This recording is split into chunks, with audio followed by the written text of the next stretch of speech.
Hello,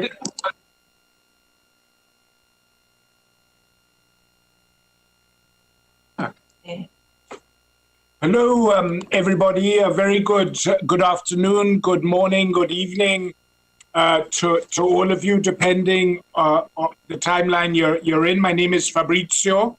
I'm the advisor to the Secretary General, and my team and I have been working on coordinating the roadmap on digital technology that was launched today. We're very grateful to have you with us. We're just on standby for the Secretary General, who will open this session, but who is caught up in another meeting and so is slightly delayed. Let me just say a few words. We have a very distinguished lineup of speakers today, and we will also have the opportunity for many of you to make statements and questions. Of course, like all these events, it all seems to be boiled down to the very sophisticated digital skill of managing the mute and unmute button. And I would ask for your indulgence in helping us get that right. Before the Secretary General joins us, I can perhaps say two words of background. This roadmap that is being launched today is the subject of really, literally years of consultation. The initiative for the UN to get more involved in trying to become a platform for multi-stakeholder discussions on new technologies, and in particular, digital technologies, which are not only transforming the way we do business and providing us with instruments that we did not have before, but also transforming the world in ways that has a very direct impact at the mandates that are at the heart of UN endeavors, transforming peace and security, transforming the enjoyment of human rights, transforming access to human development. And it was against that background that there were discussions that dated back literally 3 years that member states, a series of people from industry, from academia, from civil society, sought for the Secretary General to have a greater role in proposing to the community, to the global community, how we can better come together to maximize the benefits we draw from these technologies while doing better at curtailing the harm. And so the Secretary General, based on the initiative of a number of member states and others, had a high-level panel under Jack Ma, Melinda Gates, but with people from 22 other countries and very varied backgrounds and age groups. And then we had another intense round of discussions on what the high-level panel recommendations, and that led to the formulation of the roadmap that we released today. So without further ado, those were my 2 words on background. I would like to give the floor to our Secretary General, António Guterres, for some opening remarks. We are very fortunate that the Secretary General will be able to stay with us for about 30 minutes. So, Mr. Secretary General, if I could hand you the floor, sir.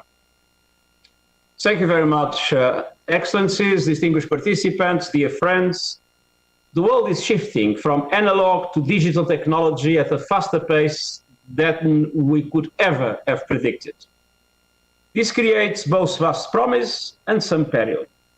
The COVID pandemic has magnified the many benefits and harms of the digital world. Technology is enabling the life-saving work of healthcare providers, allowing businesses to operate remotely, educating our children and connecting us with friends and family. But we also have seen technology gravely misused. hate speech, discrimination, and abuse are on the march in digital spaces. Misinformation campaigns put health and lives at risk.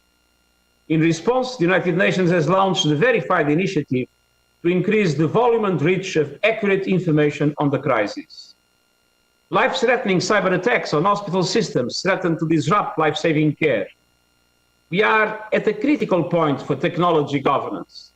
Digital connectivity is indispensable, both to overcome the pandemic and for a sustainable and inclusive recovery, but we cannot let technology trends get ahead of our ability to steer them and protect the public good. If we do not come together now around using digital technology for good, we will lose a significant opportunity to manage its impact, and we could see further fragmentation of the internet to the detriment of all. Excellencies, dear friends, this is the backdrop to the roadmap for digital cooperation that we are launching today. The roadmap is a guide for a multilateral, multi-stakeholder way forward in the age of digital interdependence. Building on the report of the high-level panel on digital cooperation, it set out 8 areas where we can come together and pursue the imperative for global action on digital cooperation. The overriding aim of the roadmap is to connect, respect, and protect people in the digital age. The United Nations will be a facilitator and a platform, mobilizing partnerships and coalitions between governments, citizens, civil society, academia, and industry. This diverse panel of distinguished speakers exemplifies the inclusive approach we need. Allow me to suggest what some of the first steps could be. First, on universal connectivity. We must convene leaders in connectivity to establish baselines, targets, and metrics for connectivity and affordability, and then to support emerging efforts and develop new financing models. Together, we can achieve the target of ensuring that every person has safe and affordable access to the internet by 2030. Second, digital public goods. We need a concerted effort, a global effort from member states, the UN system, private sectors, and others to promote open source software, open data, open AI models, open standards, and open content that adhere to privacy, applicable laws, and do no harm. This has vast potential to help us achieve the Sustainable Development Goals. Third, digital inclusion efforts that reach all, including the most vulnerable. The proposed Digital Inclusion Coalition will help develop metrics and scorecards to accelerate an inclusive digital ecosystem that addresses the growing digital gender gap and reaches the most vulnerable, including migrants, refugees, and others. Fourth, digital capacity building through expanded training programs and support. The United Nations system stands ready to work with national governments on efforts to meet these global needs, which will require greater coherence and coordination. Fifth, digital human rights. The roadmap addresses issues including data protection and privacy, digital identities, surveillance technology, as well as online harassment and abuse. It calls for human rights to be put at the center of regulatory frameworks and legislation on the development and use of digital technologies. Six, artificial intelligence, an area that poses some of the greatest challenges to ethics, policy, and governance. We need to ensure that all perspectives, particularly those of developing countries, are part of the conversation. The roadmap offers the United Nations as a platform to strengthen global cooperation on AI so that it is trustworthy, human rights-based, sustainable and safe, and promotes peace. Seventh, digital trust and security. The international community must come together at the highest levels to prioritize and safeguard the digital technologies that underpin core social functions and critical infrastructure, such as access to food, water, housing, energy, healthcare, and transportation. I urge you to continue exploring the value of a universal statement, which acknowledges the strong linkage between the principles of digital trust and security and our ability to realize the 2030 agenda. Finally, global digital cooperation. I will work with all of you to implement the proposals to enhance the Internet Governance Forum so that it can guide efforts to build a more effective architecture for digital cooperation. I also intend to appoint an envoy on technology to push forward the United Nations work on this issue. Excellencies, dear friends, today's digital landscape offers us an opportunity, But if we don't take that opportunity, it could quickly turn into a threat. Unless we address digital instability and inequality, they will continue to exacerbate physical instability and inequality. We will risk the physical and economic health of people and infrastructure as digital divides become the new face of insecurity and conflict. We cannot afford that to happen. I urge you to be unswerving in your commitment to connect, respect, and protect people in the digital way, in the digital age. And I encourage you to take bold, broad, innovative, and collective action. The greatest risk we face is not that we will go too far, is that we will go not far enough. The United Nations cannot solve these problems alone, and I thank you for your commitment and your support. Thank you so much, Mr. Secretary General. We now are fortunate to be able to hear a statement from Her Excellency Simonetta Sommaruga, the President of the Swiss Confederation.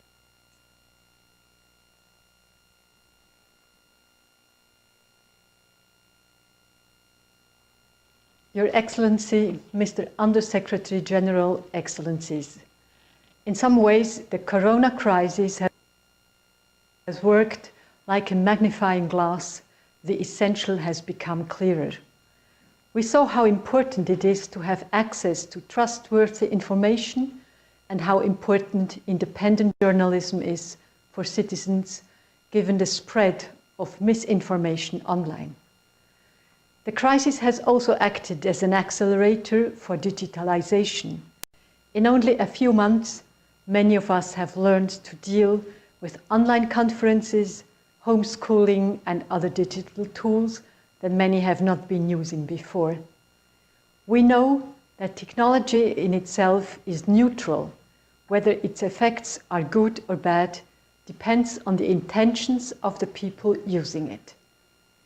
Good intentions open up many opportunities to achieve the UN Sustainable Development Goals. Digitalization not only offers useful tools to combat the spread of the coronavirus and mitigate against its economic impact. Digital tools are also used in the fight against global warming. Smart technology can save energy and avoid wasting resources. In agriculture, technology can help to detect disasters at an early stage. Unfortunately, there are other intentions. Some collect data to gain power and control over people. Others think about using robots to kill people in conflicts. Cybercriminals attack and blackmail institutions like hospitals and thus threaten the life of people. Our open, free, and constructive public sphere is under threat when some governments or internet giants control what information we see, know which newspapers we read, and what friends we have. In this way, these actors can exert an enormous influence on our democracies. At the same time, it is getting increasingly difficult for smaller and poorer states and societies to defend their freedom and independence. In our view, digitalization must be put at the service of all people. To achieve this, we need to develop a minimal set of rules for the digital world. As our interests and visions may differ, this is not an easy or quick task, but there is no alternative. We need to preserve a free and secure digital space for our children, and we need to make sure that all have access to it. This is not the case today. Even in rich countries like Switzerland, some children had to be connected to the internet before they could participate in homeschooling during the corona lockdown. So, what do we need to do today?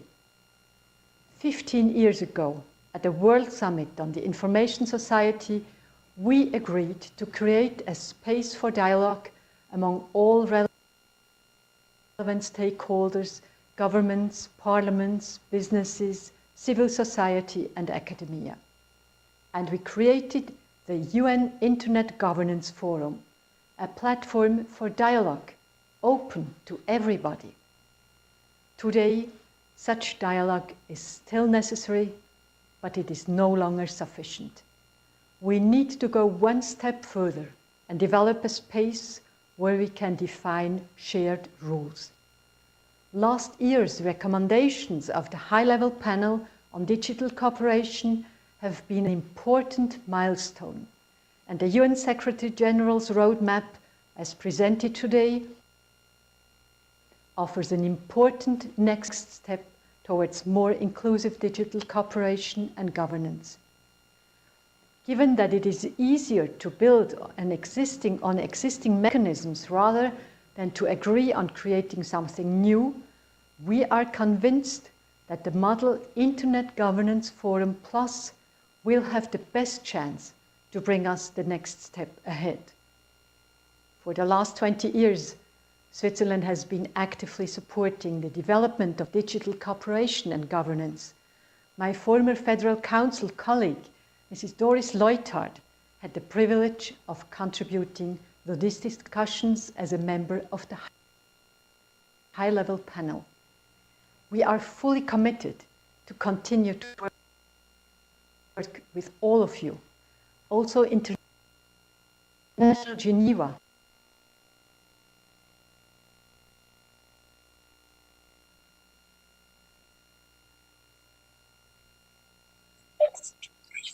Das ist nicht gut, gar nicht. Soll ich jetzt winzig nicht?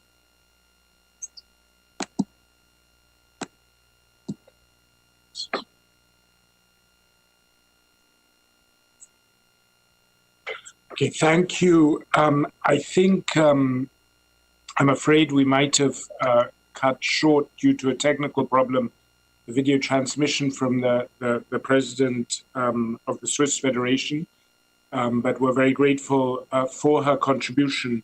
And I now have the honor to welcome His Excellency, the President of Sierra Leone, Mr. Julius Maada Bio. Your Excellency, the floor is yours. Thank you very much, Mr. Moderator. Your Excellencies, distinguished ladies and gentlemen, good afternoon from Freetown, Sierra Leone. Let me start by thanking His Excellency, Mr. António Guterres, the Secretary General of the United Nations, for his invitation and acknowledgement of my country's deep investment in innovation and technology. We are also grateful for his recognition that although we are a small country, our vision is firmly embedded in a wider global vision of digital cooperation. In Sierra Leone, we are wrestling with challenges that are not unique to other countries in Africa. We are working to develop our digital infrastructure and connectivity, and we believe that with this, we can further enhance digital penetration. So in the last 1 year, we have increased mobile cell phone penetration by 7.6% to 87%. And we have increased internet penetration by 8.1% to 25%. Over the last 1 year, we have expanded the capacity of the national fiber optic backbone from 1 gigabyte to 10 gigabytes. And this has led to an increase in the use of national fiber network by mobile network operators, internet providers, and ministries, departments, and agencies.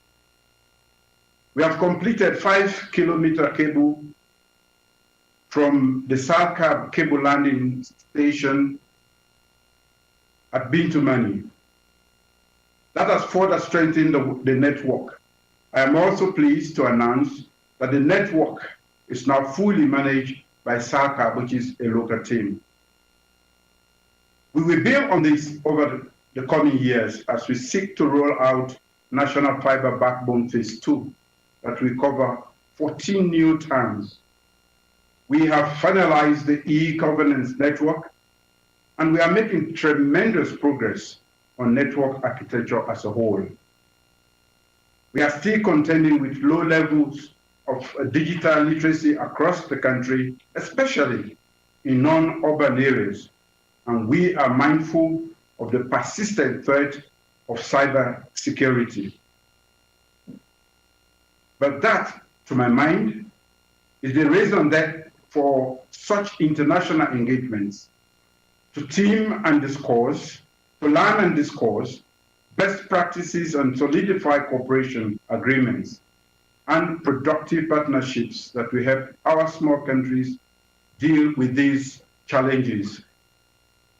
But even before becoming the president, I was firmly focused on leveraging digitalization, science, technology, and innovation for national development. My arguments are simple. First, our world is heavily interconnected by information and communication technologies, and digital citizenship must be inclusive, both within and across borders. Secondly, we believe technology is an accelerator of development. Various digital technologies can drive various sustainable development goals, especially in view of limited and unequal progress in most of our nations towards achieving SDGs. Especially, we believe that by harnessing the advantages of Goal 9, industry, innovation, and infrastructure, we can make significant progress on delivering, measuring, and optimizing on other goals from education, entrepreneurship, agriculture, healthcare, transportation, and even more. We also believe that a digitally enabled government is a more efficient government. We can eliminate time and process inefficiencies, corruption and red tape, and other service delivery inefficiencies that have held back development in our country. But there is a bigger imperative that for Sierra Leone to participate, and that is for Sierra Leone to participate fully in the future global economy and the fourth industrial revolution. Sierra Leone needs a clear, nimble strategy for using innovation, technology, and digitization for inclusive development. Our aspiration, therefore, as a nation is not only to be digitally inclusive in compliance with international and regional guidelines, but to use innovation and digitalization both as a solution and as a critical driver for efficient governance and national development. So upon assuming office, one of my first decisions was to establish the Directorate of Science, Technology, and Innovation in the Office of the President. I appointed the first Chief Innovation Officer to drive our key initiatives and foster productive relationships on digital cooperation within the last 18 months. Digital cooperation. And within the last 18 months, we have made tremendous progress. We launched a national innovation and digitization strategy as an overarching document. Embedded within that strategy are three key clusters: digital governance, digital identity, and digital economy. We have also ensured that development planning and policy making, resource allocation, monitoring, and evaluation are driven by accurate and relevant data. Often we render complex data as 3D models. We have created very up-to-date, comprehensive, and georeferenced data hubs that are central to key government priorities in the areas of education, the economy, healthcare, access to justice, among others. We are also increasingly using digital technology and innovation for automating governance processes, budget processes, revenue collection, etc. These technology-mediated processes are more effective and more transparent, and more streamlined. We are also using science, innovation, and technology in areas of resource governance with a view to bringing more sanity and transparency in the sector.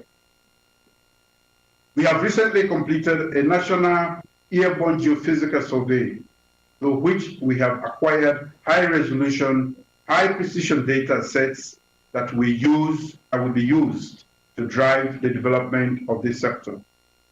By automating processes, we are making it easier to register, start, and do business in Sierra Leone. We are also using forms of digitalization to support entrepreneurship and business. The basis of an inclusive digital economy is a national digital identity platform. This is based off a biometric permanent civil registry. We have strengthened our civil registration and vital statistics systems through partnership with Kiva and the UN. Sierra Leone developed the first blockchain digital ID platform in Africa. This will enhance financial inclusion, public safety, service access, and delivery right across the board when fully implemented. We are eager to also explore new technologies and new possibilities. Our drone corridor project that we launched last year in collaboration with UNICEF will put new technologies to the service of our development aspirations. Drones will support everything from healthcare, especially maternal health, agriculture, food production, the environment, by monitoring green cover loss, education, and more. We recognize that to take full advantage of all these opportunities and possibilities, we must enhance digital literacy in schools. My government supports free quality basic and secondary education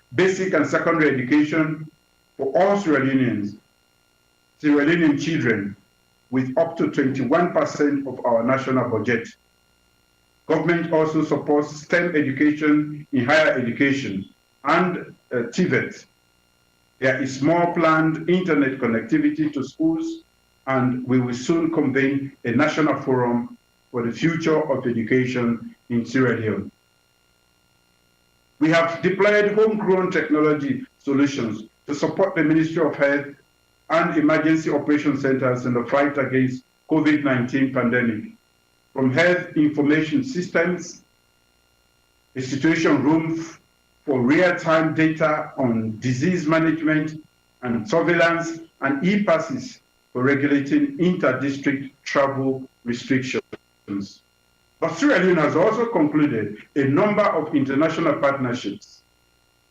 We are part of such larger global initiatives as GRID 3, a geo-reference infrastructure and demographic data for development initiatives that make it possible to leverage state-of-the-art data science, remote sensing, and data collection technology to make predictions about population distribution. We also have active partnerships with, among others, Estonia, South Africa, the Bill and Melinda Gates Foundation, Microsoft, MIT, Harvard, Yale, UNICEF, Kiva, that continue to enrich and enhance our national innovation vision. We are looking to explore new possibilities. We are already using open source technologies, data models, and other contents that are committed to making our data sets and homegrown technology solutions open. We are open to partnerships and cooperation in the overcoming challenges of infrastructure and inclusion highlighted at the beginning of this presentation. Our vision can be summed up in the phrase, country as lab, for science, technology, and innovation. A country eager to cooperate in digital technologies that will drive our development as a nation. On this note, I thank you again, Your Excellencies, distinguished ladies and gentlemen, Thank you for providing leadership on a roadmap for digital cooperation. This will make our world and the future of our nation even better. Thank you all. Thank you so much, Excellency, for sharing your very rich and progressive national practice with us. It's an honor that the UN is able to contribute to all the innovation you are pursuing in such an exemplary manner. And thank you so much for joining us today. I must take the opportunity again to apologize that the video message of the President of Switzerland was cut short by a few seconds due to a technical mishap. We will make the full version of that video available on our website. And again, I apologize for that. And now I have the honor to move on with a message from His Highness Sheikh Hamdan bin Mohammed bin Rashid Al Maktoum, the Crown Prince of Dubai and Chairman of the Executive Council of Dubai. So the floor will now be given to a message from His Highness.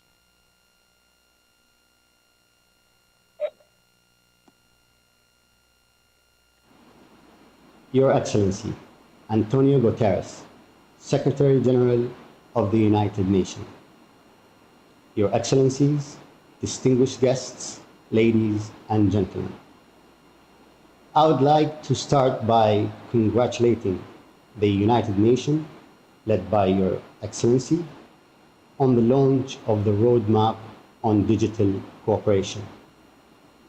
This important initiative will increase cooperation between governments and encourage support for the private sector, international organizations, and individuals around the world. United Arab Emirates is fully committed to any initiative that increases global dialogues and is a keen supporter of the United Nations. I would also like to express my solidarity of those suffering from the health, social, and economic impact of COVID-19, and to the families of those who have lost their lives because of this global pandemic. In the last 3 months, the world has witnessed a phase in history that will be discussed in history books. We have witnessed tremendous challenge and vast progress at the same time. And we have all seen the problem of not making our governments, system, and policies agile and ready for any upcoming disruption, whether it's good or bad. One lesson that I would like to share with you all today is the importance of investing for the future, investing for what is to come, not what is already here. The government of United Arab Emirates, under the leadership of His Highness Sheikh Mohammed bin Rashid Al Maktoum, has invested for 20 continuous years, which enabled us to continue operations 100% in the public sector with virtual work measures. The pandemic has also highlighted to all of us that we must not operate in isolation, that no country is better off on its own. If there were a time that we needed to focus on building bigger, stronger, and more resilient bridges, it is today. There are still many opportunities for us to push forward digital cooperations. More than 46% of the world is still offline, and we need to accelerate the effort needed to connect nearly half of the world. Through this pandemic, we have seen that it is possible for us to accelerate the progress of any issue or task. Governments globally pushed 3 years' worth of development to be done in the past 3 months, so we know that it is possible. We are also seeing the beginning of new challenges and new conflicts ones that will never seen in the physical world until after the damage is done. I would like to conclude by sharing a model of thinking that we use in Dubai, one that is even more relevant today for every individual organization and government. In the UAE, we are committed to always disrupting ourselves and have a thought process that always requires us to shape the future today. We know that disruption is coming, and the need of accelerate our development ensures that we keep moving forward and that we leave no one behind. On behalf of the people of the United Arab Emirates, we welcome the United Nations efforts on bringing the international community together for a better future. Stay safe, and I look forward to seeing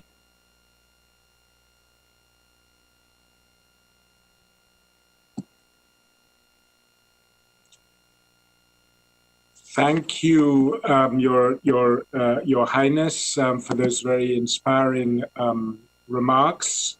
I will now give the floor to Mr. Klaus Schwab, of the Executive Chairman of the World Economic Forum.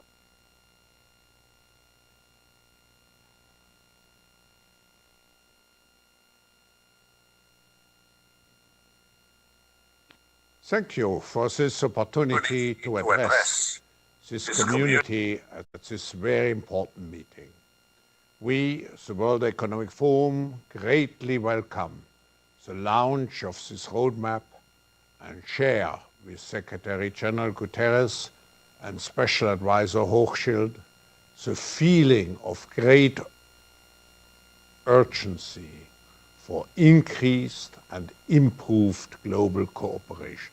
COVID-19 has irrevocably changed our world.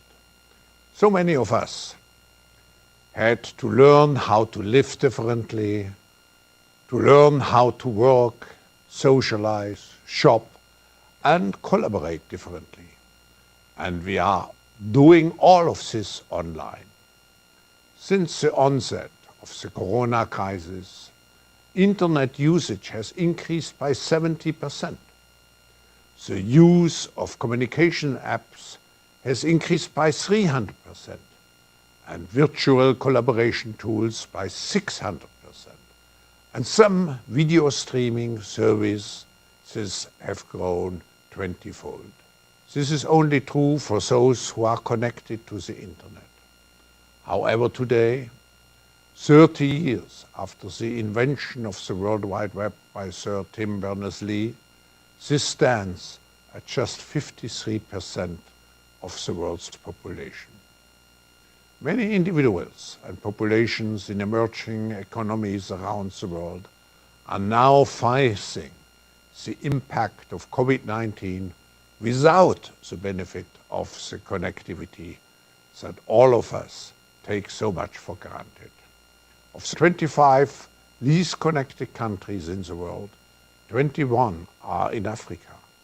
And the gap between those who are connected and those who are not is so dramatically felt today. The World Economic Forum developed a joint action plan together with the ITU, the World Bank, GSMA, and our industry partners. It highlights key immediate actions for private-public collaboration to ensure that digital connectivity is available and expanded to those who need it most. This has already been shared with 170 countries and is in active use. This fast-track partnership is deeply encouraging. A number of our partners have highlighted that we have made more progress in the last 4 months than in the last 10 years. Technology has been a critical weapon also in our fight against COVID. In April, the World Economic Forum established the COVID Digital Response Network, which has already compiled a compendium of over 90 lighthouse examples of how technology can be used to respond to the COVID crisis. In the Great Reset process, the Forum is undertaking to shape the post-corona era. We have to pay also special attention to the SMEs. Small businesses, which make up 40 to 90% of GDP in economies around the world, are facing today a struggle for survival. The ability for small businesses to have access not just to affordable quality connectivity, but to common digital services such as digital identity, security, and digital financial tools, which will be critical to their success. The ability of this community of small and medium-sized businesses to secure their livelihoods will have a tremendous impact on social resilience and cohesion in every country. As we advance our collaboration and establish our shared global priorities and roadmaps, I offer you 5 thoughts to guide our collective efforts. First, we must be ambitious. The time for incremental change and growth of digital access is over. We must highlight the critical nature of this challenge as foundational to so many others. And we have to bring those who care about education, health, climate, equality, and growth to also be the champions in our mission to bring connectivity to all. Second, we must invest in digital inclusion with innovative financing models. Currently, only 1% of funding from multinational development banks goes towards digital infrastructure. Third, we must think of digital infrastructure and digital inclusion holistically, including digital identity and payment solutions as much as simple connectivity. Fourth, success will only be possible through deep, sustained cross-industry and private-public partnership to ensure both affordability for consumers as well as sustainable economic and fiscal models for continued service provision. And finally, fifth, we should be guided by core principles for our shared digital future: inclusion, trust, and sustainability. It is clear that the COVID-19 crisis is a watershed moment for digital infrastructure and services.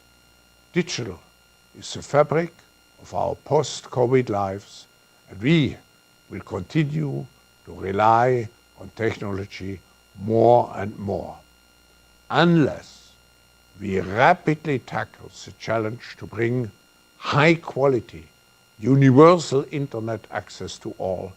We will not be able to build inclusive economies or achieve our sustainability.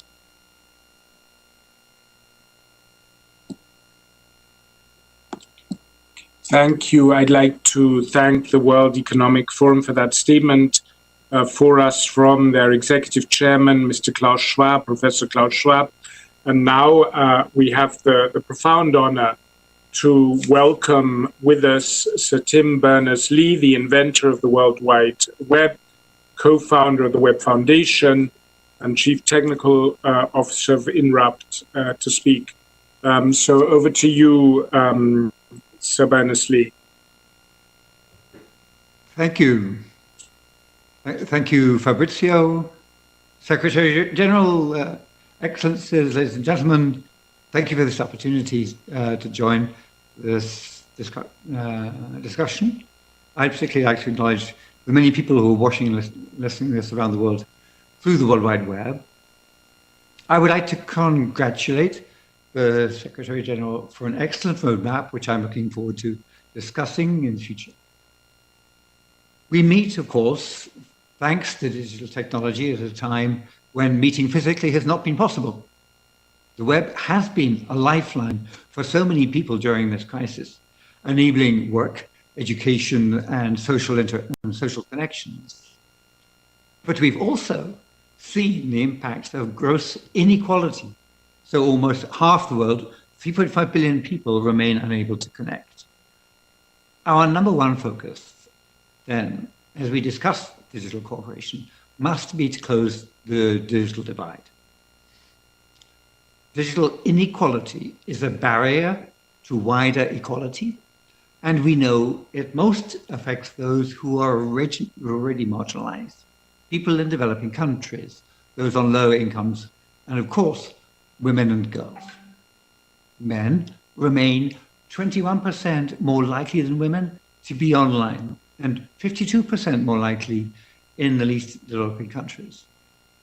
And for women and men alike, progress is too slow.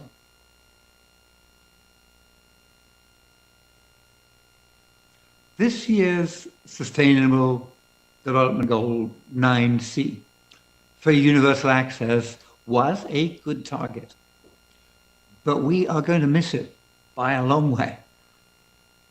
Only through enhanced cooperation can we speed up progress and get everyone connected. To really tackle digital inequality, we must raise the bar beyond basic access to ensure people have meaningful connectivity, which is the Alliance for the Affordable Internet recommends it must include data, speed, and devices to use the full power of the internet. When people do get online, we also want them to find a web that is safe and empowering. We all know that this is not always the case. For instance, the problem of online gender-based violence is growing and must be addressed. For women of color, the threat is even more pervasive. As we connect everyone, we must always steer the technology, as you said, Secretary General, for positive change, towards positive change. My organization, the Web Foundation, has worked with the other stakeholders to develop this roadmap for digital cooperation. Last year, we also launched our own Contract for the Web, a global plan of action for governments, companies, and civil society to deliver the web we want for everyone. And I'm pleased to see that the roadmap highlights the Contract for the Web as one of the important multi-stakeholder efforts for addressing rising threats in the online world. So far, 1,300 organizations have endorsed the Contract for the Web. We are currently developing ways for contract endorsers, governments and companies especially, to demonstrate how they are actually living up to the commitments that they've made to achieve a safe and empowering web, connecting the unconnected, respecting privacy, fighting misinformation, and building inclusive technologies. We want to encourage best practices in these areas with governments in a race to the top to develop the best national broadband policies to connect all their citizens, and companies competing to combat online gender-based violence. For tech companies in particular, I want to encourage them to build platforms that empower human beings, that redistribute power to individuals and reimagine distributed creativity, distributed collaboration, and distributed compassion. None of these challenges faced can be addressed in isolation. That is why the work of the UN is so important. I encourage member states and all stakeholders to embrace the Contract for the Web, to work together under the umbrella of the UN and of the Roadmap for Digital Cooperation, and focus on a better, fairer, and more inclusive digital future. Thank you for your attention. Thank you so much for those inspiring words and for your work that has inspired us throughout our endeavor. I'd now like to hand the floor to Mr. Ajay Banga, the incoming chair of the International Chamber of Commerce and the president and chief executive officer and incoming executive chairman of MasterCard. Mr. Ajibanga, you have the floor. Yeah. Thank you very much, Fabrizio. I think over the last few months, the health crisis has disrupted lives, work, and trade around the world. And as all of us, businesses, individuals, and governments have sought ways to take control over the disruption and move forward. As Tim just said, we have witnessed an enormous leap in the adoption of the web and digital technologies. But like him, we believe that these solutions, from virtual classrooms and video chats to digital payments and disbursements, they've played a key role in mitigating the already heavy human and economic toll of the crisis. And I think the Secretary General's roadmap is prescient, because while we still cannot fully predict what the new normal will look like, one thing is clear: achieving meaningful universal connectivity will be a vital component of a post-COVID recovery. And none of that will happen if we don't also close the gap between those who have access and the opportunities that come with them and those who do not. So I think we all agree we must close the digital divide. The first step is to build and provide the digital infrastructure as well as the tools and the capacity to use it, as Tim so eloquently argued. But the next steps, however, are equally important. And the first one to me is to create and implement a universal ID. As His Excellency, the President of Sierra Leone just said, now is the time to change the way people establish identity in both the physical and digital worlds through transparent, globally interoperable services and data controlled by users. We might build the digital infrastructure, but without a universally recognized form of identification that works online, access to that infrastructure will be locked and people will not be able to get in. We have examples of this. We ourselves at Mastercard are piloting one solution of this type with many partners, Microsoft and Samsung, and the Australian government in Australia. Or the International Chamber of Commerce has the AOK Pass that verifies immunization records and COVID-19 test data without compromising privacy and without sharing personal medical information. A second point here is to redefine the rules for cybersecurity to create the combinatory effects of layered defenses. Cyber threats pose tremendous and growing risk, and there's a critical challenge that could undermine any advancement toward digital inclusion. Now is the time to focus on protecting the entire digital ecosystem and a global population of users rather than discrete parts of the system. Now, this is not a capability we have to build from scratch. As an example, the Cyber Readiness Institute here in the United States is just one program ready to help. It approaches this issue from the position of helping one of the weakest links in the chain, small businesses, with the tools they need to be cyber ready. Our goal here has to be one that brings these efforts together in ways that protect the entire system. And third, to develop policy and regulations that support innovation and collaboration. Digital innovation, insight-driven evolution, and overall growth require a flow of information. We have to ensure that while we are protecting our countries, people, and the system, we are also not restricting them or hampering the ability to actually use digital technologies to connect with the opportunities around them. For example, the imperative right now is to expedite completion of a new global framework of rules governing e-commerce under the auspices of the WTO. In the next 2 to 3 years, the continued deployment of 5G and the proliferation of IoT with the expansion of cloud and edge technology and the explosion of artificial intelligence will no doubt have tremendous impact on the ways we conduct business, educate our youth, secure our borders, both physical and virtual. But I said this earlier, we cannot have an internet of everything without the inclusion of everyone. And we will not achieve that unless we work together to build the system, foster use, offer access, protect it, and support its growth. The International Chamber of Commerce, our global network of 45 million businesses in more than 100 countries, we stand ready to do all we can to enable meaningful digital inclusion in the years to come. We know that businesses do not operate in a vacuum, nor can each act alone.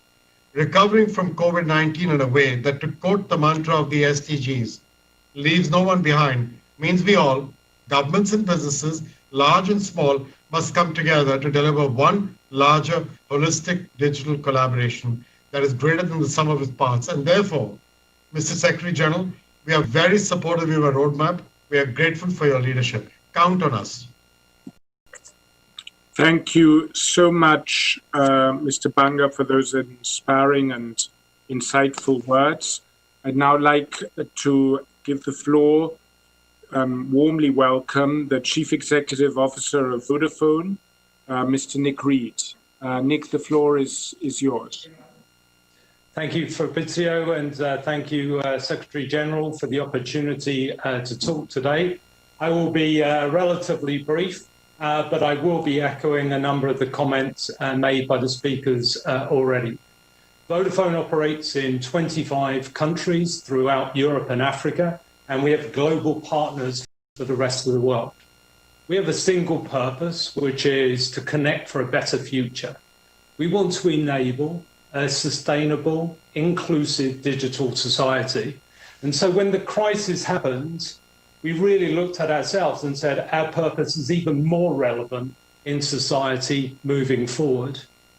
Now, COVID-19 taught a very difficult yet essential lesson, particularly the vital role played by telecoms and digital applications, infrastructure in maintaining a fully functioning society and economy in a very difficult period. At a human level, telecoms and digital applications enabled us to connect critically new hospitals in record times and allowed us to support the health system more broadly. It allowed education to be delivered to living rooms. It allowed businesses to operate from laptops on tabletops. So it had a really key role to play to keep the economy going and society going. But that shift to digital was sadly not universal. COVID shone a very harsh light on the digital divide and inequalities that exist in our society. There were children that did not get education. There's businesses that are facing bankruptcy, many small enterprises, and the elderly remain isolated in their communities.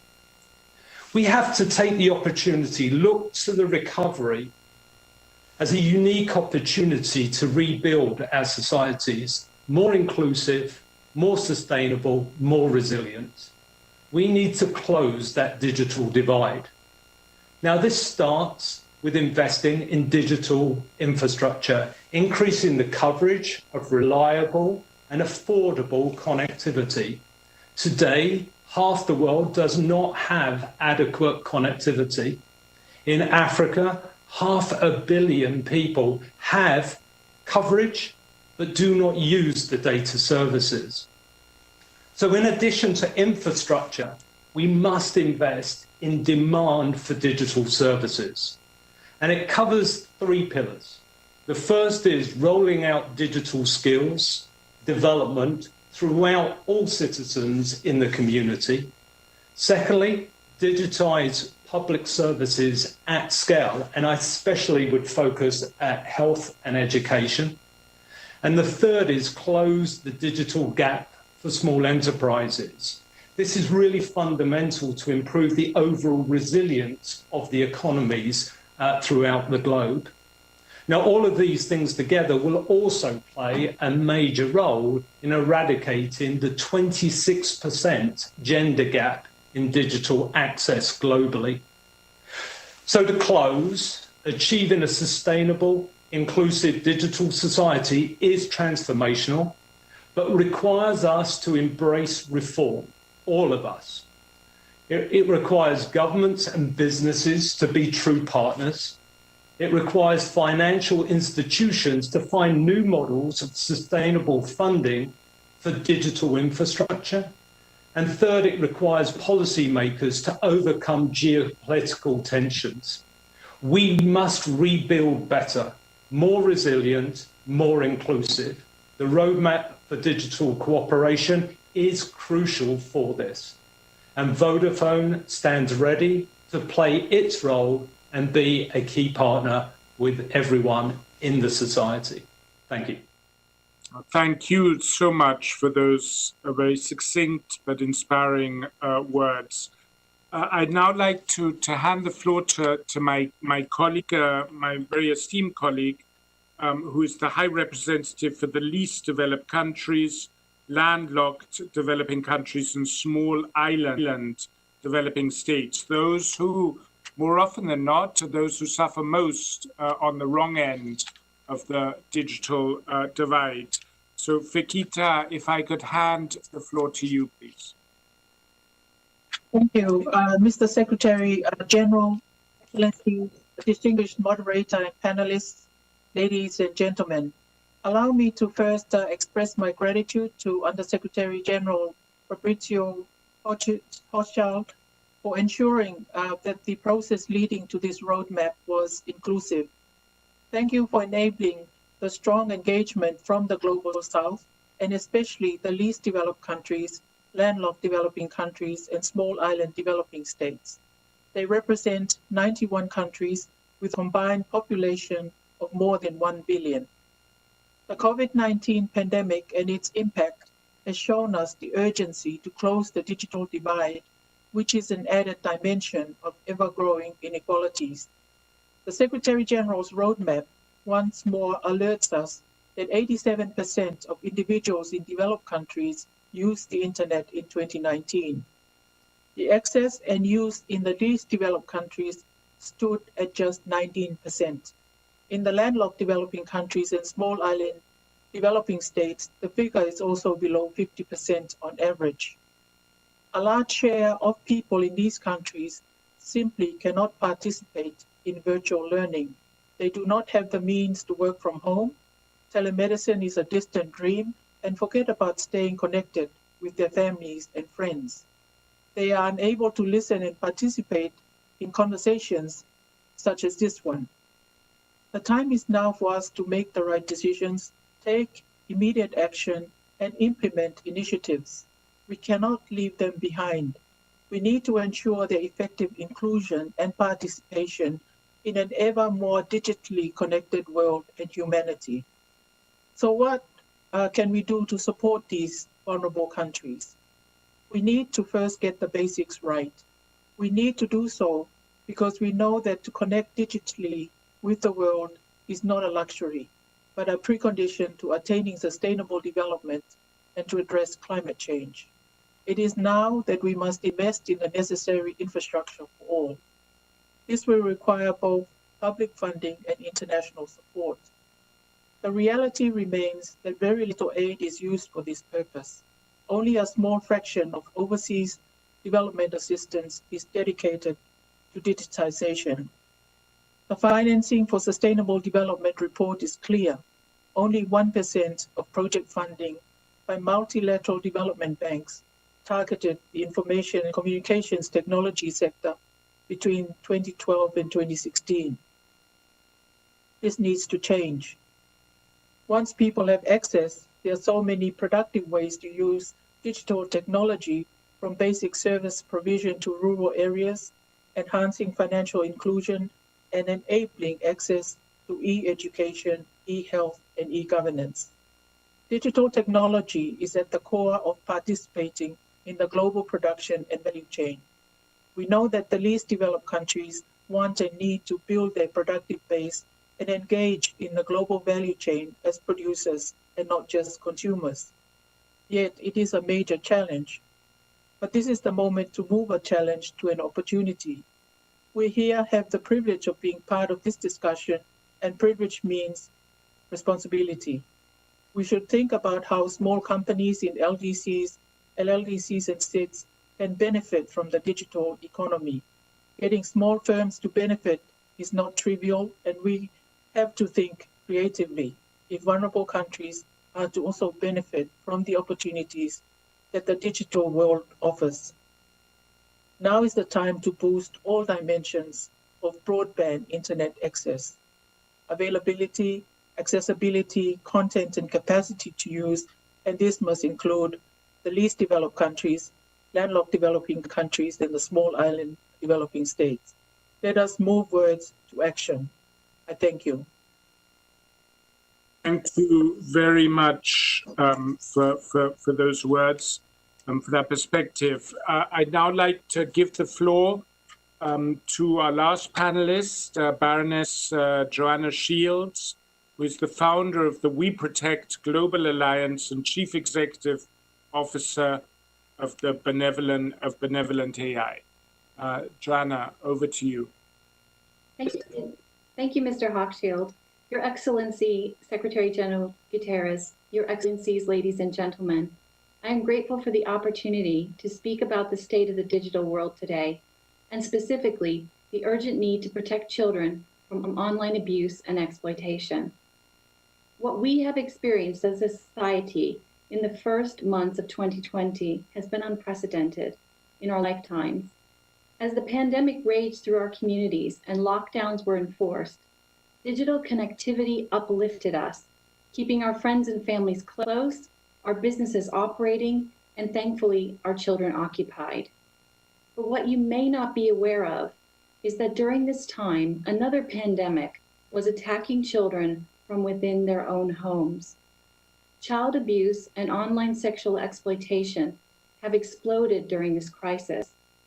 The rise of unsupervised screen time, coupled with the normalization of young people sharing sexually explicit images of themselves with strangers, has made them vulnerable to predators. It is estimated that at any given moment, there are 750,000 offenders looking to exploit and abuse children online. Moreover, the stress and isolation of COVID-19 has increased the risk of those who have a sexual interest in children to act on their impulses. In the US alone, the National Center for Missing and Exploited Children registered a 106% increase in reports of suspected child sexual exploitation. This is on top of the 70 million cases of child abuse material reported in 2019, which represented a nearly 50% increase over 2018. When COVID-19 emerged, we shut down the entire economy to stop it from spreading. We made trade-offs. That's what society does in times of crisis. So why is it that when it comes to the protection of children from online sexual exploitation, a global health emergency in its own right, we don't take equivalent actions? Child sexual material is no longer relegated to the dark corners of the web. Every app and online platform that allows users to post and share images and videos is a recruitment target. Live stream sexual abuse of a child, even infants, can be accessed online for as little as $15. And yet internet platforms and device manufacturers continue to allow criminals to hide behind anonymity and obfuscate their crimes.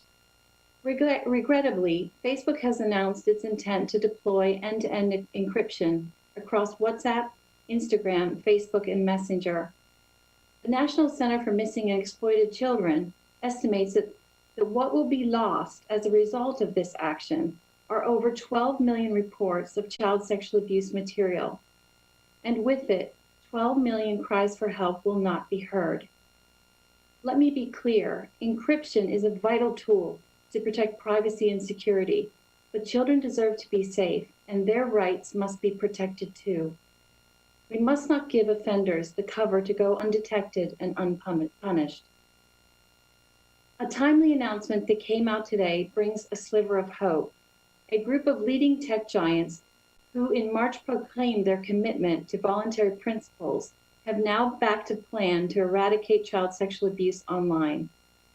But promises have been made before, and if we are to safeguard young lives, we must sustain our scrutiny and ensure that statements of intent and press releases are translated into clear and measurable results. The statistics of this escalating crisis paint a distressing picture, but behind every case is a heartbreaking story of an abused child. I have borne witness to the stories of these children, and they will be forever etched in my mind. And just like COVID-19, this pandemic is hitting the poorest and most vulnerable parts of our society the hardest. This is a crime that transcends borders. No country or company can tackle it.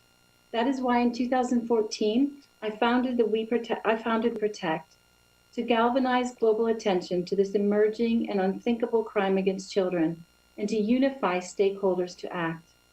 2 years later, we joined with the US, EU Global Alliance Against Child Abuse Online.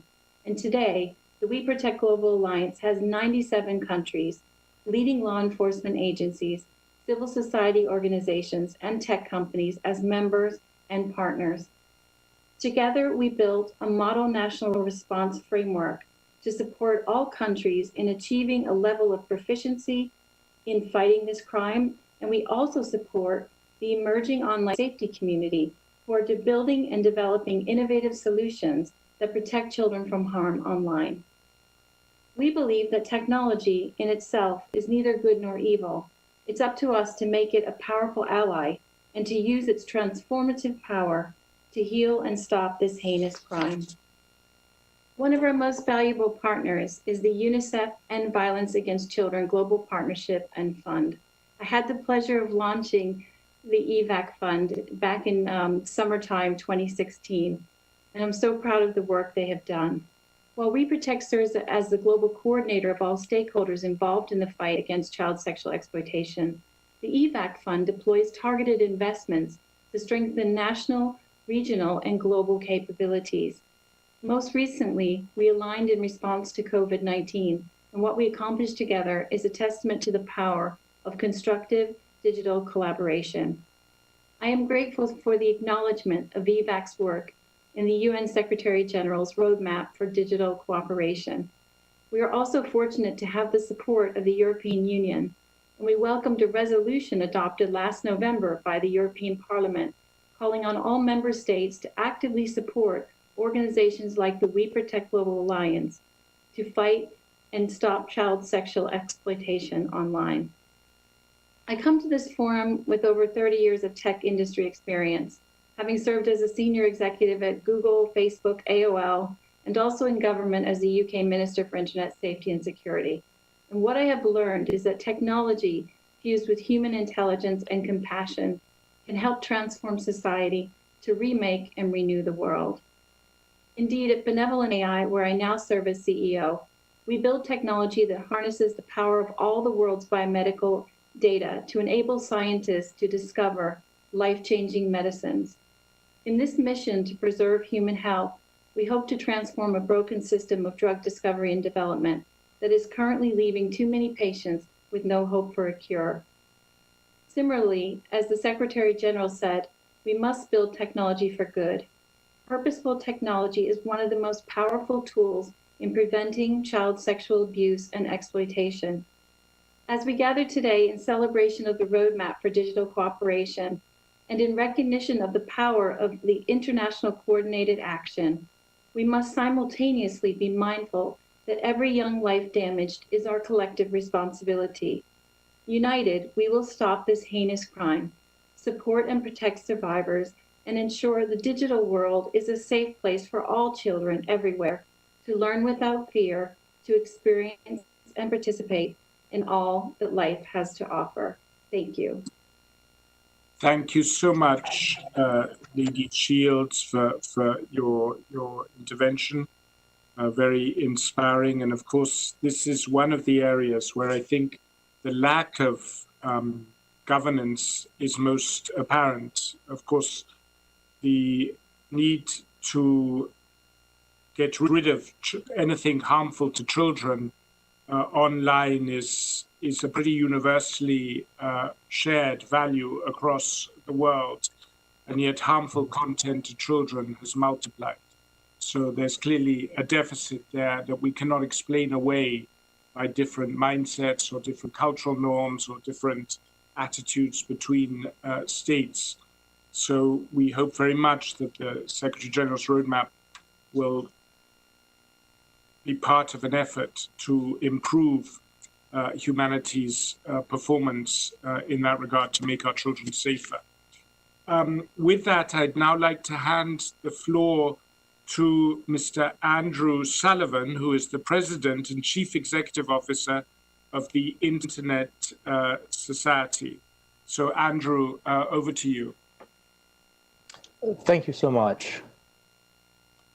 Secretary General, Excellencies, distinguished moderator and panelists, friends and colleagues, if ever there was a time to appreciate all the benefits the internet brings and could bring, it is now. As other distinguished panelists have noted, even a few years ago, a gathering like this online would have been unthinkable. In the ongoing pandemic, millions of people have been able to work and to maintain their social bonds, no matter whether separated by distance or illness. The internet, too, is a means by which totally justified cries for racial justice are echoing around the world today. The internet is a deeply human technology, built by people collaborating to make it so that people could collaborate better. More internet, more collaboration in a virtuous circle. That's the good news. But the bad news is not everybody has access, and therefore I welcome the way the Roadmap for Digital Cooperation emphasizes the need for connectivity. We at the Internet Society agree that it is an urgent need. It's something we work on every day, and we are keen to help. The world also needs to create and assert a common understanding of the importance of internet infrastructure and how it can help all people. If we are to have any hope of listening to and hearing the voices of people who are today excluded, the first thing we need to do is to include them. Early in the days of the pandemic, some suggested that the internet's decentralized nature might make it incapable of dealing with the new demands. Instead, the internet design worked. It is the centralized, tightly controlled networks that have struggled. The internet way is to use simple building blocks and to make complex systems out of those blocks. Experience tells us this approach works very well. And so the internet way is the best way to connect us all so that we can learn from one another. Now, of course, the internet presents some challenges. It is too often used as a means to promote racial hate or false information or abuse or crime. But while admitting those challenges, we must keep in mind how well the architecture of the internet has proven itself and how people have benefited. And we must build on those strengths.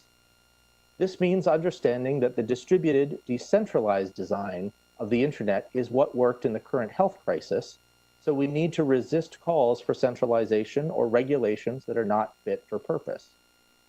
It means making sure that the people who want connectivity can be involved in building it so that it meets their needs. It means acknowledging that seemingly simple solutions to address one problem on the internet can create possibly worse effects elsewhere in this complex system. And it means ensuring secure connectivity for everyone, because insecure systems for some means an insecure internet for us all. There are, as the roadmap notes, legitimate concerns underlying the need for encryption. Sometimes those concerns can only be addressed with strong end-to-end encryption. When pandemic came, the internet was ready. Many traditional governmental systems were, alas, not. And there is a lesson to be learned here, I believe, when thinking about the future of digital cooperation. The words of Kofi Annan, former UN General Secretary, shared 15 years ago still resonate. In managing, promoting, and protecting the internet's presence in our lives, we need to be no less creative than those who invented it. Clearly, there is a need for governance, but that does not necessarily mean that it has to be done in the traditional way for something that is so very different. Digital cooperation and ensuring that everyone is included in that cooperation is necessary so that all of humanity, and not just a few, can receive these human benefits. Let us make sure together that the internet is for everyone. Thank you, and stay safe all. Thank you so much, Andrew. And let me just emphasize that sentiment that we need to be as inventive and decentralized in our approaches to ensuring adequate guardrails and adequate policy guidance for digital technologies as the technology itself is inventive and decentralized. And that is very much along the same lines of thinking, not only of the former Secretary General, but also of this Secretary General. With that, we now come, the floor is now open for, after those really stimulating opening remarks from across different stakeholder groups, leaders in different stakeholder groups. We now have the opportunity for interventions and questions from the audience. Some have already registered. If anybody would like to register, please do so in the margins. My colleagues will be looking at that space. The first speaker we have is the Minister of Digital Development, Innovation and Aerospace in Kazakhstan, Mr. Askar Zhumagaliev, who is joining us live from Nur Sultan. I had the honor a few weeks ago, I think it was one of my last trips before COVID put an end to travel, to visit Kazakhstan, and I was very impressed just how advanced Kazakhstan is in securing connectivity and ensuring digital literacy. So if I could hand the floor to you, Mr. Minister. Thank you very much, Mr. Rashid. Always welcome to Kazakhstan, to Nur Sultan. Dear Secretary General, distinguished panelists, on behalf of the Republic of Kazakhstan, I am honored to have the opportunity to participate in these discussions. Recent events related to the COVID-19 once again reminded us that we live in closely connected world. Only joint efforts will allow us to find a way out of this situation. The present condition demonstrated the importance of the digital by default approach.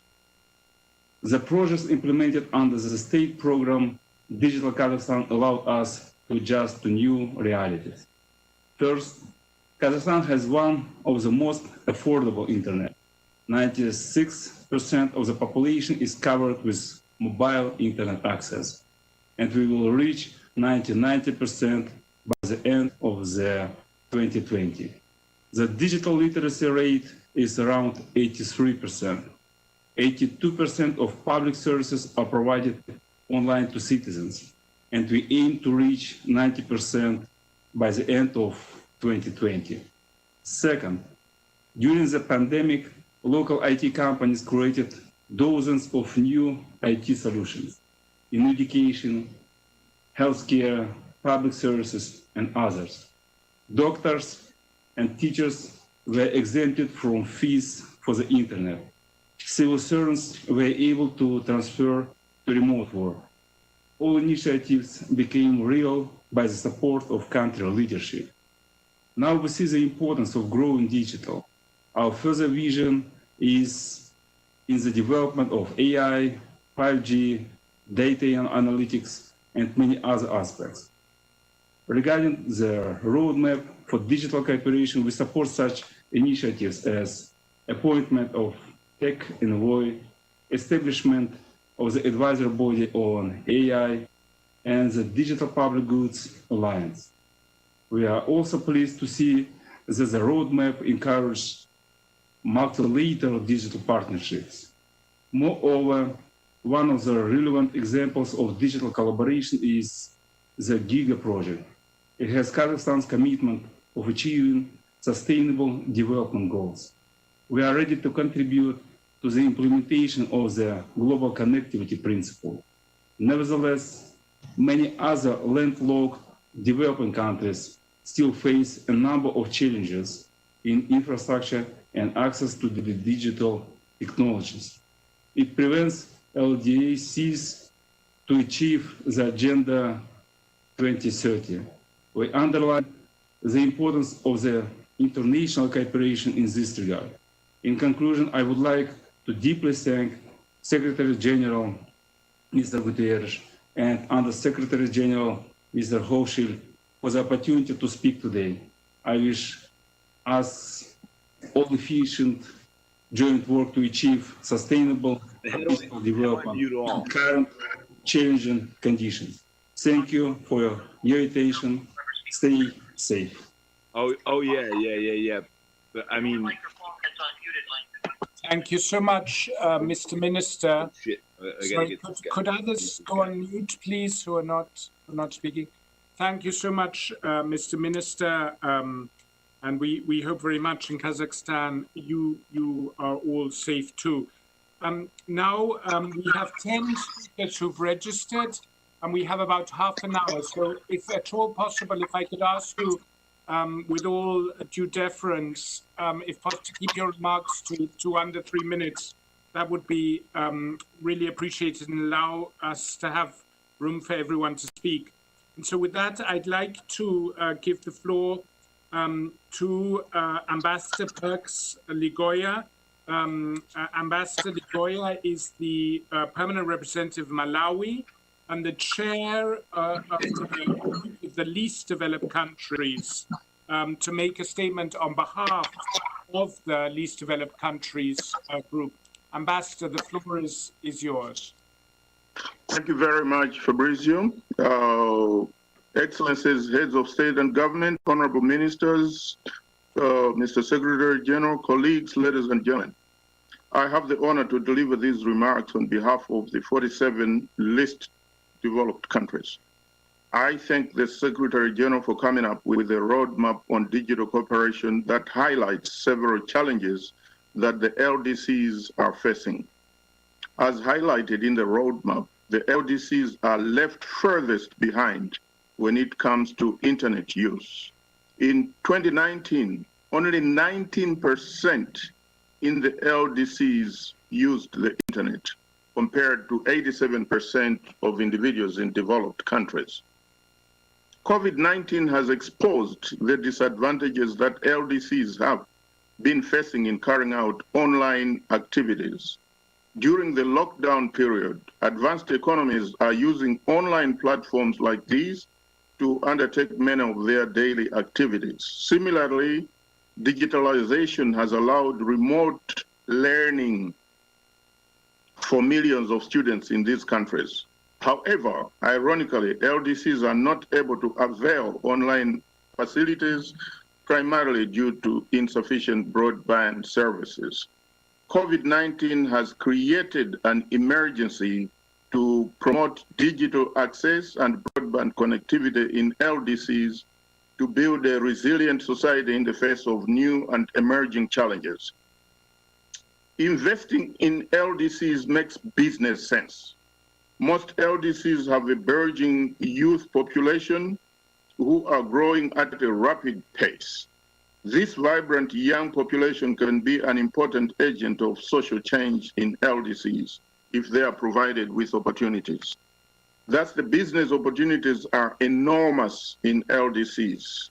In order to maximize these opportunities, there is need to increase broadband connectivity, affordable access, and productive multifaceted use, even in remote areas.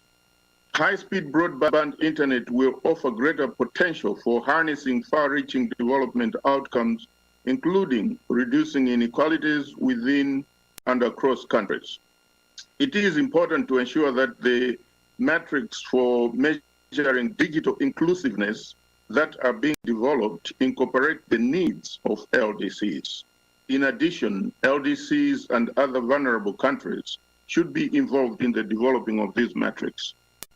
Going forward, I suggest that we find a solution to the inadequate incentives for the telecom industries to invest in faster and cheaper internet in LDCs.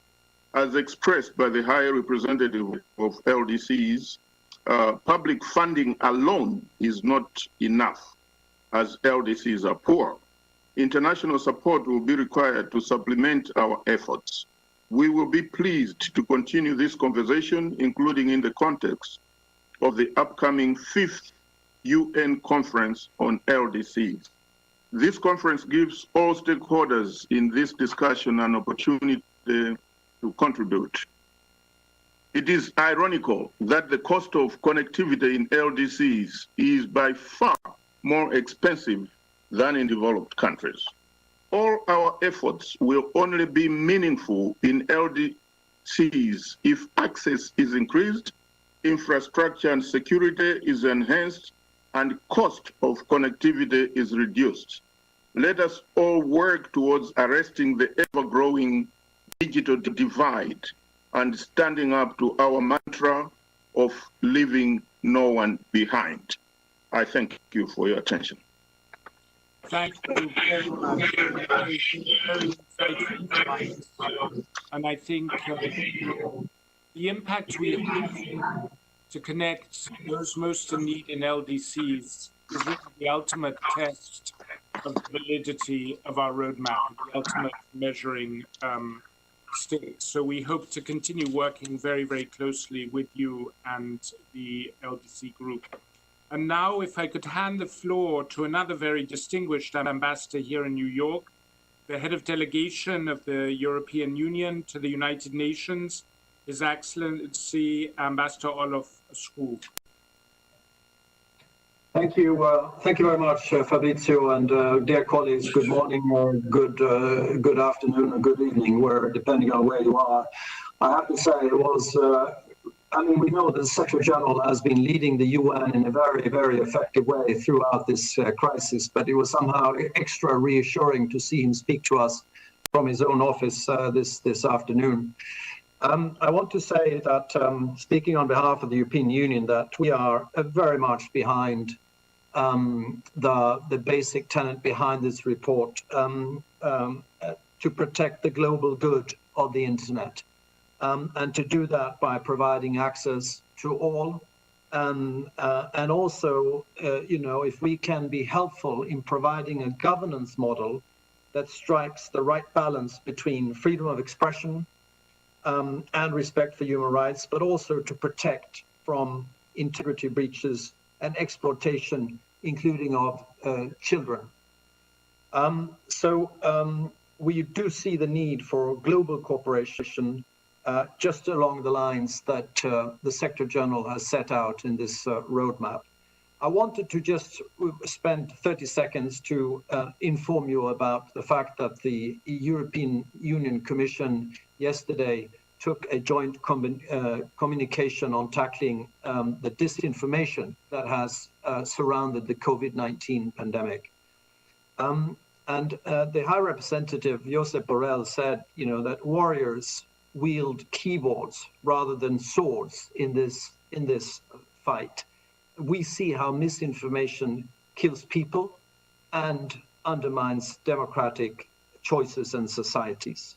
When we have worked to counter misleading information and debunk disinformation, including with our African partners, working with regional organizations, and we've also been very actively supporting and coordinating with the WHO in order to ensure that the facts and facts alone are the basis of how we deal with this pandemic.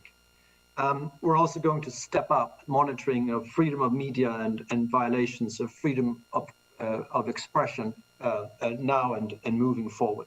So I just wanted to also stress that part of the equation, the whole misinformation part, but really end by saying that we are ready to join others along the road and the roadmap that you have set out. So congratulations to the UN, and thank you, Fabrizio, to you and your team for the work you've done in collecting this very useful roadmap. Thank you very much. Those encouraging words, Olof. And I think many countries do take as a reference point the balance Europe has managed to strike between regulation, upholding human rights and individual liberties, and freedom for innovation. I'd now like to give the floor to another very, very distinguished ambassador here, Ambassador Burhan Ghafoor of Singapore. And of course, this is Singapore is a world-renowned leader in the digital era. Ambassador Ghafoor, the floor is yours. Thank you very much, Fabricio, and my thanks also to the excellent panel of speakers for their very interesting and inspiring remarks. Let me start by saying that Singapore welcomes the launch of the roadmap, and we endorse in particular all the points that the Secretary General made right at the outset of this meeting. In particular, we underscore our very strong support for the UN as a platform for dialogue in creating norms and rules to govern digital space, the global digital space. And we also welcome many of the recommendations in the roadmap, including the appointment of a technology envoy and establishing a baseline of digital connectivity to narrow the digital divide. I wanted to very quickly make 3 broad points. First, as we go about implementing the recommendations in the roadmap, I think it's critical that we recognize that there is a diversity among member states and regions, and that our initiatives need to be adapted according to the varied contexts and needs of countries. For example, we should ensure that the least developed countries, and my friend and the distinguished ambassador of Malawi was speaking on behalf of the LDCs just earlier, together with the 6 small island states, developing states, they need particular attention because ultimately the least developed countries and the most vulnerable countries are also the most disconnected or unconnected to the digital infrastructure. And it is therefore important that the UN network and the UN system, working together with the stakeholders, including the private sector, work together to help countries that will require the assistance. Second, I would also like to endorse the importance of open source solutions, which is a very important way of promoting digital public goods. And we think that open source solutions can be deployed at a lower cost, at a faster pace than traditional software development. And this is particularly important for many, many developing countries where resources have become even more scarce in the context of the rebuilding and recovery from COVID. And here too, I think there's a role for the UN working with stakeholders like the private sector and other civil society actors can make a big impact in terms of open source programs that are made available to member states. And the final point I wanted to say, Fabricio, is that all member states here at the UN need to engage with each other in order to implement the recommendations in the roadmap. And let us all be clear, it is no secret that we are all going through very challenging political times, and there are deep political differences among countries around the table at the UN. But we need to work together to find and build convergences in order to implement some of the most important recommendations in the roadmap. And it also means that we need to reach out and broaden our outreach and talk to stakeholders, the private sector, academia, civil society, technology companies as well, in order to build trust and build convergence around some of the most important things that needs to be done in order to implement the roadmap. Ultimately, I wanted to say that what we do digitally is essential to achieve the goals of Agenda 2030 and sustainable development, and therefore failure is not an option. We have to not only build back better, we have to build back better digitally. Thank you very much, Fabricio. Thank you so much, and thank you also for the leadership you've exercised in this area in New York and your voice of reason and unity in times that, as you highlighted, are very, very polarized. Another person who has, from a country that has also exercised extraordinary leadership with regard to integrating transformative technologies more into UN agendas in the pursuit of the Sustainable Development Goals is, of course, the Ambassador of Mexico, Ambassador Juan Ramón de la Fuente.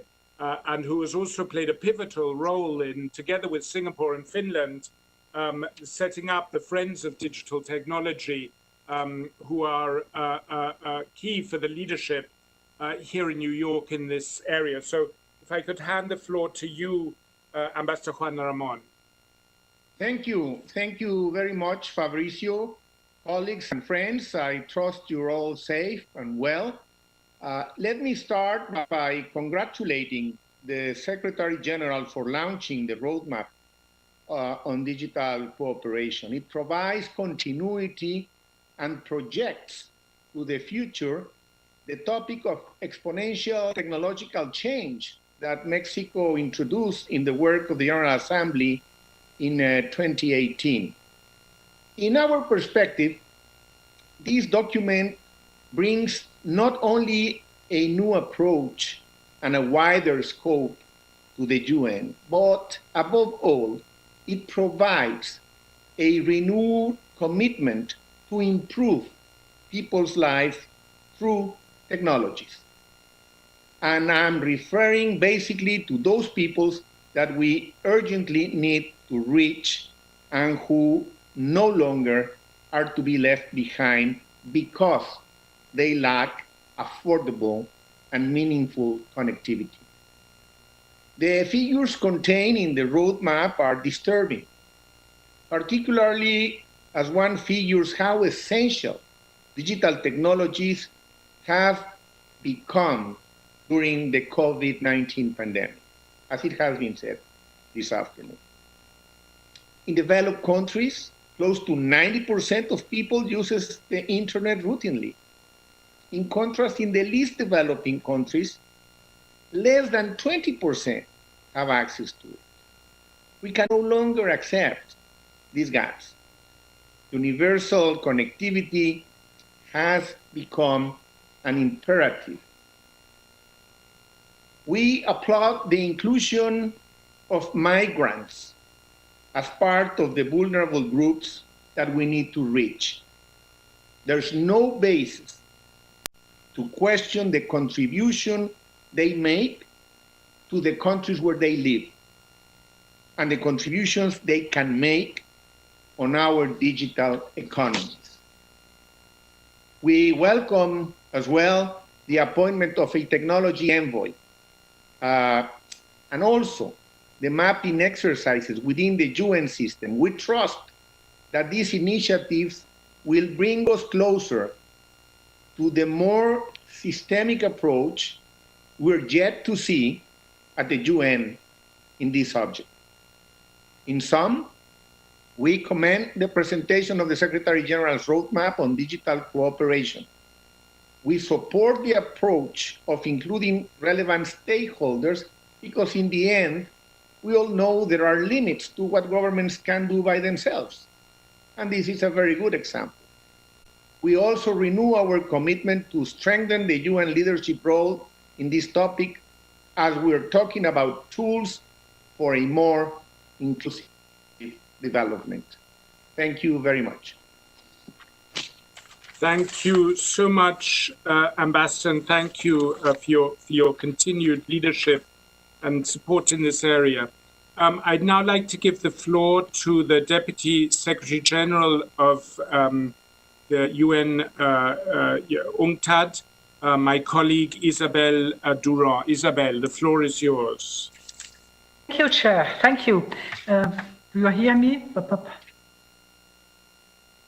So, thank you, Chair. Do you hear me?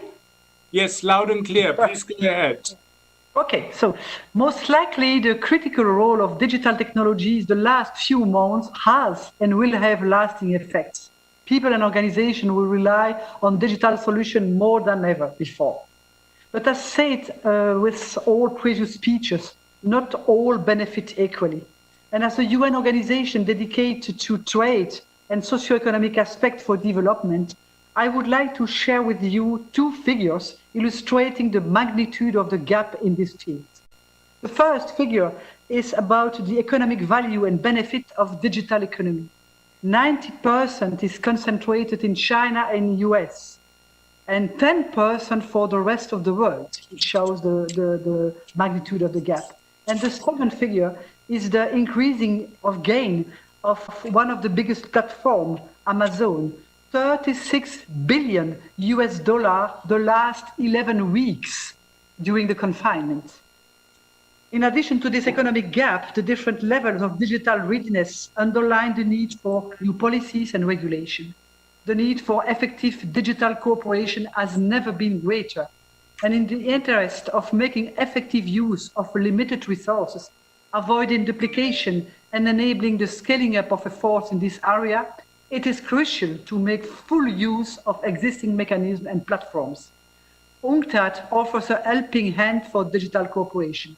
We can draw our expertise as the chair of the UN Group on the Information Society, a contributor to the WISES Forum, and the Secretariat of the Commission of Science and Technology for Development, which is in meeting virtually this week with hundreds of participants. We also convened the UNCTAD e-commerce week and coordinated the e-trade for all initiative, which provides developing countries access to assistance from international and civil society organizations and builds up their readiness to engage in and benefit from digital trade. So let's leverage our joint expertise and capacity and connect the dots in digital cooperation. The dots, connect the dots, but also connect respect and protection, what the SG Guterres mentioned very well. So I think that this roadmap is a very good opportunity to do that, and you can count on UNCTAD in this regard. Very much, and I should confess we have a very gifted UNCTAD staff member on our team, so we're very grateful for the support we're getting, as well as gifted staff members from other parts of the system, notably ITU, among others. I'd now like to, we have about 6 more speakers, so if you will forgive me for reiterating the plea to be brief as far as possible. And the next speaker is Murat Somne, the head of the Center for the Fourth Industrial Revolution of the World Economic Forum, speaking to us from California. Murat. Thank you, Fabrizio. A warm greeting to everyone from the Bay Area. Technology is moving faster, much faster than we can fully understand its implications, potential benefit and harm. By the time we figure out its implications, it's too late. The technology has moved on, but the bad actors are using that already. So we continue to find ourselves in operating what we call the too late zone. And our reactions are always backward looking and penalizing, as opposed to forward looking and enabling. That's why the World Economic Forum launched the Center for the Fourth Industrial Revolution Global Network 3 years ago, more than 3 years ago, to ensure that the Fourth Industrial Revolution benefits everyone and not just a few. Our approach has been agile, has been forward-looking, global, multi-stakeholder, and most importantly, inclusive and human-centered. A good example is our work with Rwanda. They became the first nation to have a forward-looking drone regulatory framework 3 years ago. They have the largest fleet of civilian drones in action in the world. They reduced their blood loss rate to 0. They reduced the delivery times to 80%, by 80%, saving thousands of lives. That little framework is now on its way to become a global de facto standard through our work with Gavi, Zipline, International Civil Aviation Organization. So it can be done, it has been done. And this is just one example. Think of what we're doing as a think tank, as a do tank, not a think tank, and as a technology governance accelerator. The post-COVID-19 world, as many speakers mentioned, represents a great opportunity for a redesign, rethink, rebuild. We call it the Great Reset. We should not digitize what we have been doing, but look at what's available, build on top of that so that these technologies benefit everybody, not just a few. I'd like to give you a few examples in about 20 seconds. First of all, trust and transparency has to be embedded in everything we do, whether it's AI algorithms, facial recognition implementation, or any other use of technology. Blockchain represents a great opportunity. However, it's highly complex, expensive. We have launched our blockchain for supply chain toolkit with 18 online modules available for everyone, with active participation of 100 companies and governments. The more than 100 ethical principles in AI need to be implemented. We have formed the Global AI Action Alliance to distill them to 12, and we're working with select governments and jurisdictions to implement them using a multi-stakeholder approach. Data policy is key, and up until recently, data policy has been focused singularly on privacy and protection. We need to move to a more common purpose-oriented use of data, remunerating the owners of data equitably.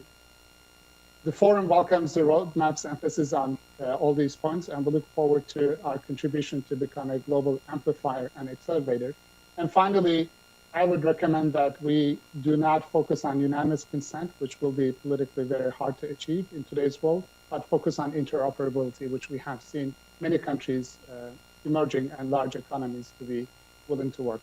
Thank you. So thank you so much. And the World Economic Forum has been at the forefront of thinking about the implications of the fourth industrial revolution, and we're very grateful for the strong partnership with you. I'd now like to hand the floor to the distinguished ambassador in New York of the Netherlands, the Deputy Permanent Representative, Ambassador Mark Zellenraad.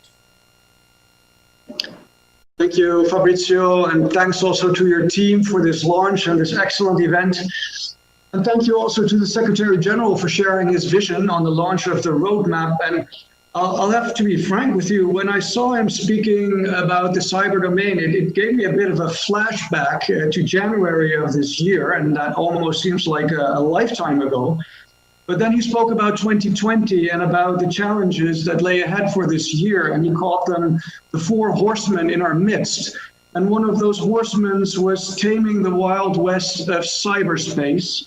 And when I listened to Baroness Shields, and she talked about the children and being a father of three and hearing these harrowing stories, certainly took me back to the responsibility that rests upon all of our shoulders in order to tame this Wild West and to promote the opportunities that it gives, which we also heard a lot about, but certainly also counter the threats.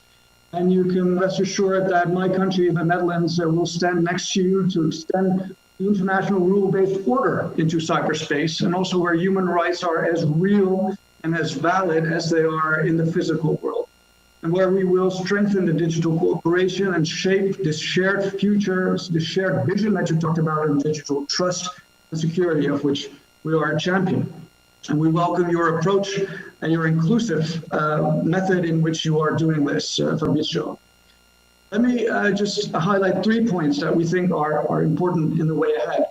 First of all, to empower all the states to take part in this global debate on our common digital future. We heard Switzerland, we're Sierra Leone, we're the United Arab Emirates, and it's immediately clear that every country has its own unique approach, its own unique opportunities and its challenges, and only by getting together and sharing this experience, we can help each other moving forward. So let's use this platform, let's use this roadmap to help each other out.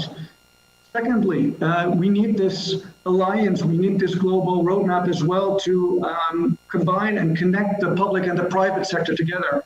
Too often it still seems that there are two separate worlds where the private sector is developing and operating and managing the infrastructure of the internet, and the government's lagging behind, which is of course not true. The states are needed to ensure a safe, free, open, and secure internet to educate our citizens for responsible use of this internet. So also use this roadmap to bring these two worlds together and jointly tackle the challenges that have been discussed in depth.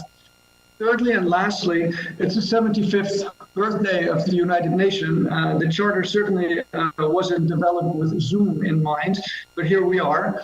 And I think, again, never waste a good crisis. Let's put this digital future, this roadmap, front and center when in a high-level week we will discuss the 75th birthday and the years ahead, and put digital cooperation and a shared digital future at the top of the agenda of all heads and states of government that we'll discuss, probably virtually in this debate. So to conclude, let's be ambitious. Let's be ambitious as possible. It's our responsibility. It's a shared future. It's a digital future. And we will stand next to you, Fabrizio, as a champion on digital trust and security. And we look forward to working with all of you in the months and years ahead on this important. Thank you. Thank you so much. And we very much salute and are inspired by the level of ambition and certainly share the sentiment the Secretary General does, and has frequently said it, that in making the United Nations more forward-looking, positioning it to deal better with these issues in the decades to come is important and would be a very positive outcome of the UN 75 process. So thank you. I'd now like to give the floor to another distinguished ambassador here, the Deputy Permanent Representative of the United Kingdom, Ambassador James Roscoe. James, the floor is yours. Many thanks, Fabrizio, and it's great to see the publication of the Secretary General's roadmap for digital cooperation today. I know that for you and for many, this is the culmination of a huge amount of work, and we're very grateful to all those involved. As you know, the UK has closely followed the work of this panel, and colleagues from across our government have been pleased to contribute to several of the working groups, including that on digital public goods, human rights, and digital cooperation. It's a huge achievement, but it's the beginning of a journey in many ways, and we're looking forward to going on it. It's been great also to see the way that the UN has taken such a multi-stakeholder approach, and this has been on display again here today. It's clear that digital cooperation requires genuine and inclusive engagement with all stakeholders, and we've heard today from the private sector, we've heard from civil society. We really need to engage with these groups, and doing so will make a real difference. The other thing that's really struck me listening to contributors today has been how everyone has really focused on the impact of COVID-19 and the way that this pandemic has demonstrated that digital is not just an add-on, but instead underpins so much of what we do today. Certainly from our perspective, the tracing apps, the public health advice, the research cooperation, the support for businesses, and the need to assure communication and accurate communication information all require good digital infrastructure. But we've also heard how many still do not have the benefit of these digital technologies. This crisis should refocus all of our attention on bridging the digital divide and connecting the unconnected. It's also worth reminding everyone that the UK is a strong supporter of the Internet Governance Forum, and we welcome the widespread consensus around the IGF Plus model during the working group discussions. We're really pleased to see actions in the roadmap to strengthen the IGF. We also agree that human rights and fundamental freedoms apply fully in the digital world, and we welcome the initiatives being taken by the Human Rights Council in this regard. We should continue to raise the profile of human rights across digital cooperation efforts to encourage greater participation and engagement. The high-level panel and the roadmap have made a really valuable contribution in highlighting the critical role that digital plays in sustainable development too, and the UK looks forward to continuing to engage with all stakeholders in supporting the next steps in this work. Finally, we've heard today from many of the speakers about the need to rebuild better in the wake of COVID. Digital technology needs to be at the heart of this effort. We need to embrace the vision of making access universal and ensuring the technology is an enabler of all those things in this institution that we hold dear, delivering the SDGs, enhancing human rights, and ultimately securing peace. Many thanks, Fabrizio. Thank you so much, James, for those encouraging words. We now have 4 speakers, so I'm afraid we will have to go over time. I apologize. I would ask for your patience, and again, if I could implore the remaining speakers to be concise. We first have from Kenya. The Honourable Director of the Ministry of Information and Communications and Technology, Mr. Hesbon Malewi. Then we have the Permanent Representative, the Ambassador of Egypt here in New York. We have the Technology Ambassador of Denmark, and we have a distinguished representative of China. So with that, let me go first to Mr. Hesbon Malewi, who will be speaking to us from Nairobi. Mr. Malewi, thank you, and thank you for joining us at such a late hour. Thank you, Chair.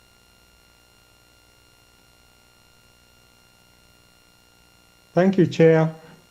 Your Excellencies, distinguished guests, delegates, on behalf of the Republic of Kenya, I would like to assure the Secretary General of Kenya's full support and cooperation in pursuit of roadmap for digital cooperation.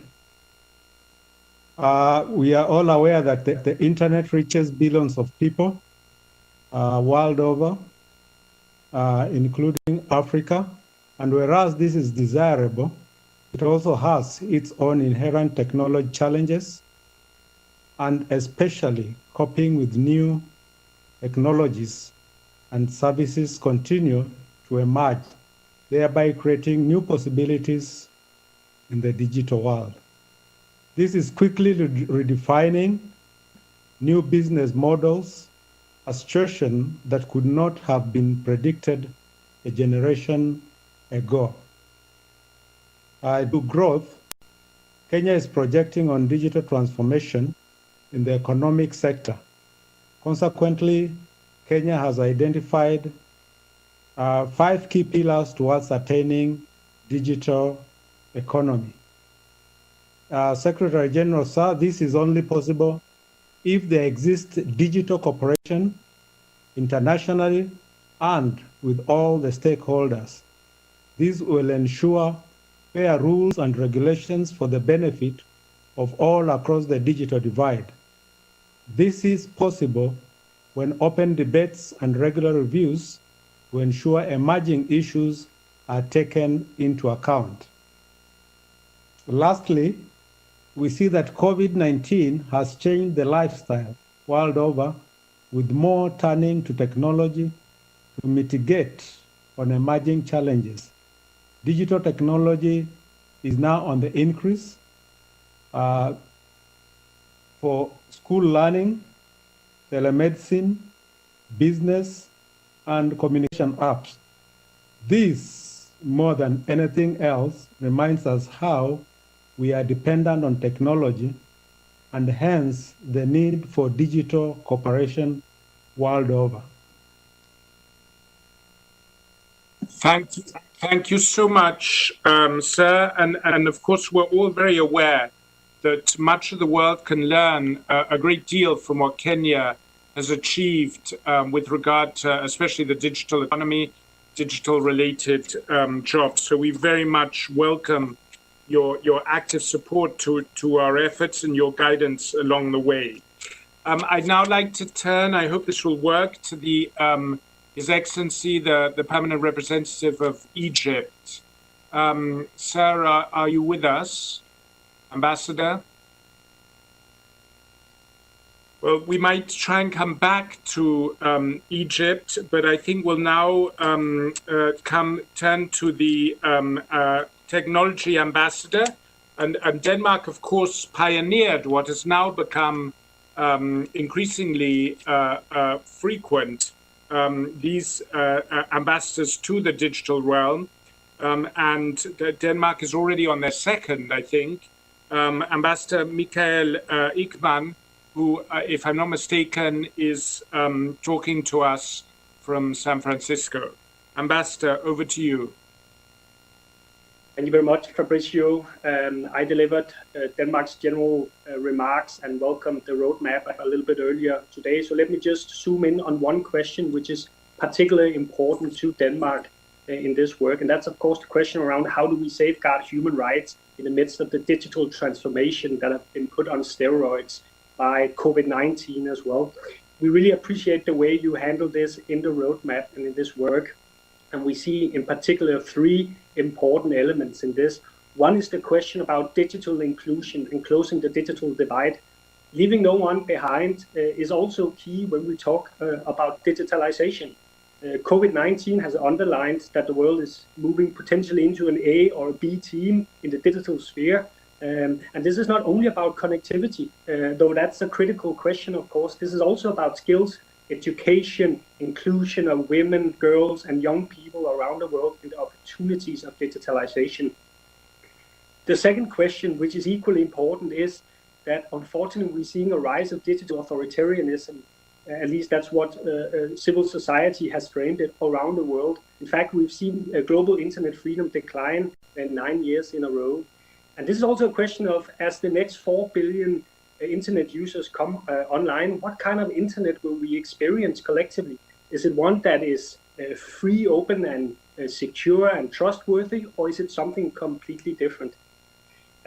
We strongly feel that discrimination and surveillance must be met by equally strong defense and exercise of human rights. And we are very happy with the strong emphasis on this in the roadmap. And the last element of this is what you also highlight in the text, which is the data-driven business model and the very important role of the tech industry. You are very right, Fabrizio, that I am sitting here in Palo Alto, not that far from where Maada is. And as someone whose day job it is to engage with the tech industry and has done so for the past two, three years, I can say that at times it's a quite sobering experience. Some companies have been extremely engaged and proactive, and others have been a little bit more reserved in terms of having the dialogue on these tough questions. We've seen good progress during COVID-19, but we need to see more action to fight disinformation and online harms, not least directed at our children and young people, as Baroness Shields rightly pointed out previously. So let me just finish by saying that in the spirit of multi-stakeholderism that underpins this roadmap, Denmark will certainly continue to push ahead together with you in the UN and our partners elsewhere to promote this human-centered and balanced approach to technology that has human rights at its very core. You can count on Denmark in this regard. Okay. Thank you so much. And Denmark has been a key supporter and inspiration to us, and we hope very much for continued close cooperation as we move forward. Now, I think the final speaker, I don't think we've managed to get the Egyptian PR, unfortunately, but the final speaker is the distinguished representative of China. The floor is yours, sir. Well, thank you, Fabrizio. Thank you very much. I'm honored to take the floor as the last speaker. I think today's virtual meeting is quite successful. My delegation thanks the Secretariat, especially you and your team. It's launching a role to play a big in promoting digital. Currently, a lot of colleagues talk about the COVID-19 is still spreading worldwide. Within this backdrop, the importance of global digital cooperation is increasing rather than decreasing. In terms of the world economic recovery and development, online working, medical treatment, education, e-commerce, etc., are equipping the new life and working style as well as opportunities for humankind. And when we look at the eradicating insufficient and unbalanced development, different countries are faced with poor digital infrastructure and connectivity, the challenge of the digital divide and technology gap widening. I fully echo the previous speakers like Ambassador from Malawi and Ambassador from Singapore. Those kind of tendencies are causing new global inequality. China is of the view that digital cooperation relates to all aspects of the UN's work. UN is in a better position to be more active on digital cooperation. I will touch very shortly upon 3 points. First, I think 2020 marks the 75th anniversary of the founding of the UN. It is imperative to garner the widest possible agreement of the membership while making the digital cooperation a new tool for safeguarding multilateralism and enhancing the role of the United Nations. Second, the issue of development shall be placed in a prioritized position in digital cooperation, and sustainable development shall remain its main focus and direction, while the implementation of the 2030 agenda is still its core. Thirdly, in order to address the negative consequences of the COVID-19 and to achieve sustainable and inclusive recovery. Digital infrastructure, digital connectivity, digital inclusion shall be the main areas to be pushed forward, while the developing countries shall receive more capacity building assistance according to their own needs and priorities, and bridge the digital divide, better integrate into global supply and value chains, and try to achieve leap forward development.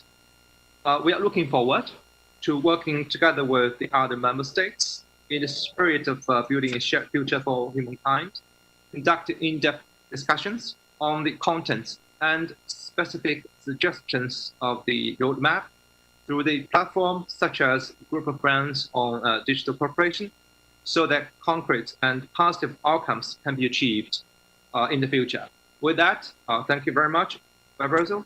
I wish you and your colleagues all the best in the future endeavors. Thank you. Thank you so much, and thank you also for China's support throughout this. And now apparently we do manage to get one of New York's most articulate and eloquent and wise ambassadors on the line. So I'm very glad that we have got the Egyptian PR, Ambassador Ahmed Fatih Idris. Sir, the floor is yours.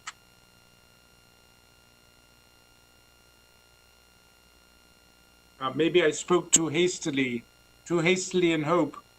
Do we have Egypt? Ambassador Idris? Well, I'm afraid this is like the commercial break in the Netflix series. You know, we'll have to keep the suspense for next time. We'll start with Egypt, so we all have something to look forward to when we reconnect. I'd like to thank you all for participating. I will say a few brief concluding words, but I won't try and sum up what was such a rich and useful debate. I mean, many spoke of the background of COVID as a magnifier and exacerbator, both of the upsides of connectivity and the downsides of it. COVID-19 has been an unprecedented challenge for us as human beings, for our economies, for the provision of social services, for our human interaction. It has been a very severe trial, but let's face it, without the benefit of digital technologies, it wouldn't have been a trial, it would have been an unmitigated catastrophe. Digital technologies, for those of us who have access to them, have quite literally been life-saving. But that point shows just how painful and dangerous the absence is of access to those technologies. So I think the conclusion is inescapable as we talk about digital cooperation, that the first priority, and many speakers made this point, I think all speakers made this point, the first priority has to be universal connectivity. And the second priority of our work has to be universal connectivity. And dare I say it, the third priority for our work in digital cooperation has to be securing universal connectivity. But having said that, connectivity has to be affordable, it has to be meaningful, and it has to be safe.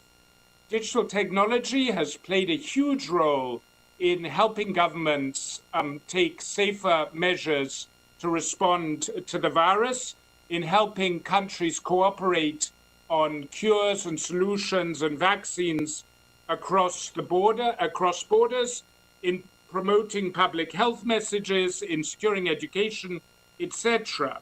But it has also been, and many said that, the source of an incredible spread of dangerous misinformation.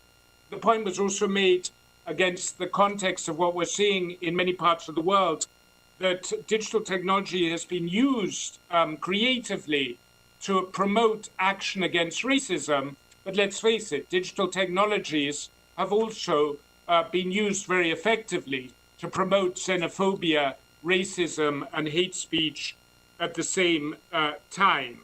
So it is undoubtedly a huge benefit, but a benefit like previous technologies that needs to be managed, as humanity has always managed new technologies, to maximize the benefits while protecting the public good. Now, coming back to what we said was the first, second, and third priority, universal connectivity, I think we have to recognize that having reached the first half of humanity, reaching the next half is a much harder struggle. And one side of it is, of course, the infrastructure issue. But what I've learned recently is that that's just a small part of it. I mean, the technology is there. The ability to build infrastructure to the extent it doesn't already exist, to connect everybody, is not such a difficult task. More difficult are some of the policy frameworks, the regulatory frameworks, and of course having affordable financial structures and financial incentives, as Malawi, the ambassador from Malawi highlighted. So we need to look at this comprehensively, and of course the challenges will differ from place to place. So there's no single recipe. And I think that was a point also the ambassador of Singapore highlighted, that we need tailor-made solution. But it is a formidable undertaking. Today, someone said that if things are left to drift on their own, we will not have universal connectivity before 2043 or 2045 at the very earliest. So it needs a much more concerted effort. We can't just rely on the drift of the many isolated, not always very well coordinated, not always to scale efforts that are already going on. And above all, I think what we need to address all these challenges, universal connectivity, and then safe, secure access that is affordable and that puts human beings at the center. What we all need is unity of purpose. And of course, that's easy to say, but as Ambassador Gafour put it much more diplomatically than I will, in the current international climate, that unity of purpose is very hard to come by. And it will take a very serious effort. But we also have to face that all stand to lose if the internet becomes fragmented, as many see the current trends taking us. All lose if the digital divide isn't rapidly overcome. So, I hope that we can all work together to let common sense prevail, because everybody stands to gain if we overcome the divisions and recall unity of purpose. And let's also recall that some things, of course, countries define the acceptable limits to freedom of speech differently. Countries define acceptable surveillance measures differently. Countries define how their international human rights obligations should be held nationally differently. That is definitely true. There are definitely areas where there are divisions, but there are so many areas where people agree. I haven't heard anybody disagree about the desirability of universal, affordable access. I haven't heard anybody disagree that universal connectivity is essential for sustainable development. I haven't heard anybody disagree that we don't want our children or grandchildren to be more threatened and less safe on the internet, or that we find racism or harassment, a discrimination against women acceptable. So there are elements where we can agree and where we should be able to work together. But we also have to recognize that it's going to be a long, hard struggle. It's going to be a marathon. It's not going to be a sprint. In the current international environment, it's not going to be easy. And we need to work together. We need to work together across international borders, and we need to find where we agree where there's unity of purpose across international borders, but we also need to work together across different stakeholder groups. There were many points made that that businesses sometimes went in one direction and governments in another.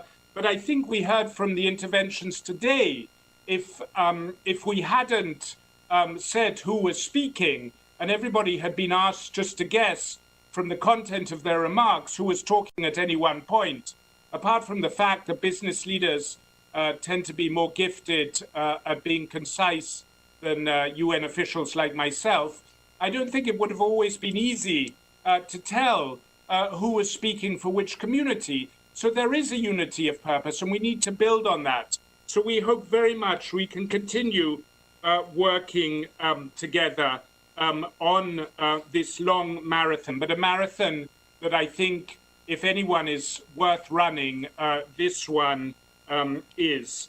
Because what we stand to gain or what we stand to lose if we don't progress together on this is really formidable. And COVID has magnified and highlighted that in a tragic, painful way.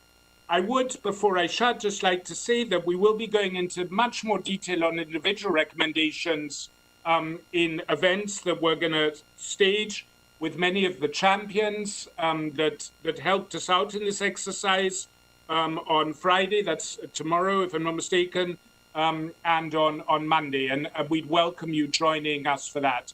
But I'd like to thank you all. I think the spirit that has been evident in this meeting of recognizing the shared objectives and just how much is at stake in terms of achieving the Sustainable Development Goals, in terms of securing a better planet for those who come after us, how much is at stake, but how much unity there is.